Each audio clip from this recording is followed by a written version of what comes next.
It's kind of appropriate. Let's talk a bit about your parents. Okay. Your mother. Tell me about your mother. My mother was head of the English department when I actually went to that school. At Chicago State? Chicago State University. And my father, he actually, he had so many degrees. Yeah. While he was searching for what he wanted to do, that sometimes I forget the exact ones, but it was something where he used to teach. He was a professor at the school where my mother worked at when they met. He has like all types of masters. They split when you were young? Yeah, when I was 3 years old. Yeah. And what does he think of this? He loves it. He loves it? Yeah. My father is, both my mother and my father really had me in the church a lot. But my father really, when I would come home, like we'd be driving home from Delaware to Maryland, and we'll be listening to the radio, and they'll play like maybe like a song like "Do Me, Baby," or something that was involving a triangle relationship, and I'll be like, and he'll turn it down. I say, "What's wrong with that song? It's talking about love." And he'll explain to me how we stay in PG and DC, and how this is one of the murder capitals of the world, and how most of these murders are surrounded around triangle relationships. You slept with my girl, I'm gonna kill you. And he explained how these songs, they have hidden agendas and negative connotations, even though it seems like they're talking about love.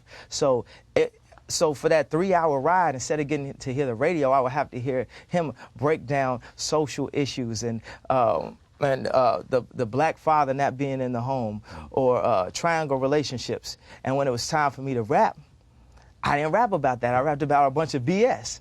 But I started to hang out with Dead Presidents and Kweli and Common, and they showed me how to rap about this stuff and still make it sound cool. And when they gave me that, it flew out of me. It started flowing. Okay. I wrote All Falls Down in one night, you know? Yeah. In one night. Yeah. Now, what did they give you, though? They showed you how to do what? To rap about things that came from your heart.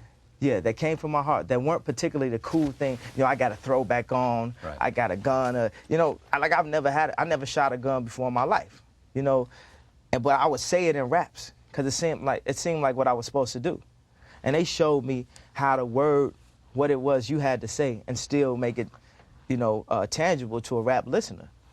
And what was that they showed you, how to make it tangible to a rap listener? A different message, but tangible to a rap listener.